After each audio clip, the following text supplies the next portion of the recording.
What's going on, guys? It's Eric again, back with another video. Just want to do a little bit of a pregame for the Michigan-Wisconsin game and the Michigan State-Indiana game.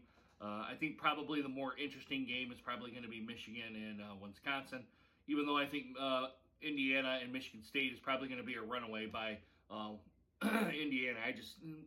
How they looked against Michigan, and Michigan State still has some identity issues, as does Michigan. Let's put it that way.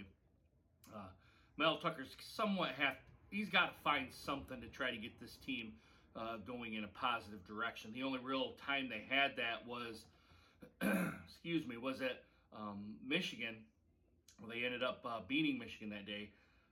But the Rutgers game and the Iowa game, to an 0-2 Iowa team getting kind of romped by an 0-2 Iowa team, now 1-2, is a little concerning, let's put it that way. I still think that D'Antonio's fingerprints are still all over this program. Whatever happened under D'Antonio's rule, or I say rule, it's not really rule, his coaching last year, and probably even the year before that, something has happened to that program to really nosedive from the 2015-2016 season, when they were kind of at the highest of the high, competing for the Big Ten championships, and even in the national championship picture for that little span of time there. But it seems like now that program has just nosedived.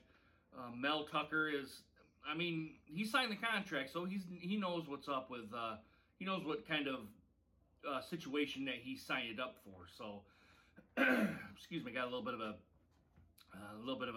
phlegm in my throat there that I really can't get rid of. So I apologize for that, but yeah, something's going on with that Michigan State team. I just don't know what it is. And frankly, I really haven't researched it at all to really find out why that is. Maybe I'll make a video on that probably in the near future about what happened to D'Antonio and how this program is and where it's at, because there's no reason for a Michigan State team to be 1-3 going into Indiana, or 1-2 or 1-3, whatever their record is. I really can't remember. It's still early in the morning here, guys, but I expect Indiana to probably trounce Michigan State again. Mel Tucker's really trying to search probably for any kind of positive thing he can get with this football team. And that's really the story here. There's really not much to say about that game. I think Indiana romped them pretty good. Probably I'm going to say by 24 points probably, because I think Michigan State is still trying to find themselves. I think they're still trying to find stuff that works on the offensive side of the ball and on the defensive side of the ball, both sides. Both sides are pretty bad, and it may just be a lack of talent right there that's not getting them over the hump. But we'll go ahead and see where this kind of program goes from Indiana and beyond. The other game I kind of want to talk about here is Michigan and Indiana. It's kind of another kind of thing here, just in a tiny bit better situation with Michigan. I think Wisconsin, coming off their COVID restriction here, not playing for a little bit, may have a little rust on them. I think Michigan should probably try to take advantage and exploit that, which I expect the coaching staff to do, Jim Harbaugh and the Gaddis and Don Brown, to actually go ahead and exploit that. Whether they are or not is something to be seen here. I think Don Brown is still trying to search for stuff that works with that team. Gray has got to improve here significantly, because if not, he's going to get burned again. I'm sure he knows that wherever wide receiver he's on, the quarterback is probably going to test him to see if he either succeeds or fails. Let's put it that way. There's probably no other person that's going to get scrutinized other than that person. The secondary's young. The linebacking core is young. The defensive line is probably the good spot on the team. The run defense is there. The pass defense is not. The secondary is atrocious. Let's put it that way. Whoever's responsible for that is not doing their job, at least how it looks from sitting on a couch on a TV screen. Joe Milton, I think, has got to make better decisions. He's got to know when to pass the ball and when to run. He's still kind of raw to me a little bit. He's still got to have that little coaching up, and hey, why did you do this on this play? I need to know what your thought process was, that sort of thing. Maybe that comes afterwards. Maybe not right in games kind of stuff right now. But Joe Milton has got to make better on the field decisions for this team to even have an inkling of winning. Like Michigan State, I think this team is still trying to search for their identity. Jim Harbaugh is kind of gone sour with the fan base here. I'm not sure how he is with the administration, but with the fan base, I'm kind of looking at it as, Jim, it's kind of really put up or shut up time, dude. It's 6 years.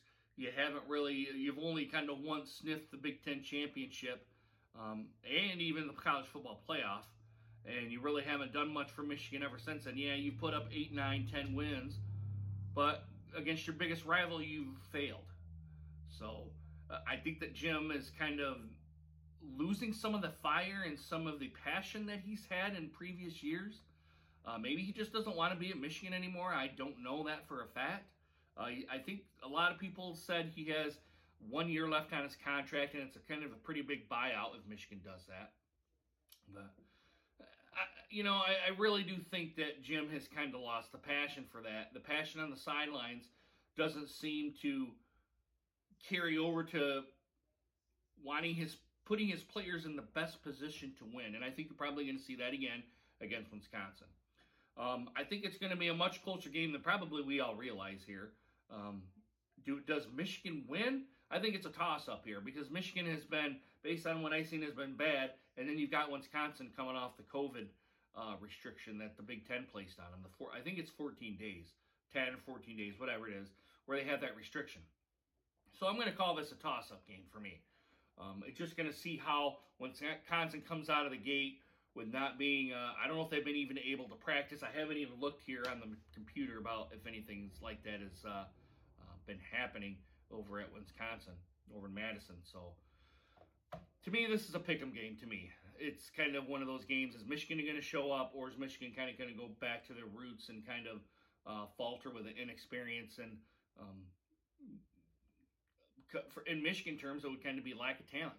So make of it what you will, guys. That's my thoughts, my pregame thoughts here. We're going to go ahead, and I'll probably respond back to the Michigan game. I'll probably be switching back and forth between Michigan and Michigan State. I really don't know on the Michigan game, but Michigan State, I think you might see a blowout here. Guys, let me know what you guys think down in the comments. Put your comments, criticisms, what I could do better down below into the comments. And please remember to consider hitting that subscribe button and make sure you hit that bell notification so you guys get more videos just like this one. All right, guys, time to go to work. All right, really hope you guys enjoy this video, and see you again soon. Deuces.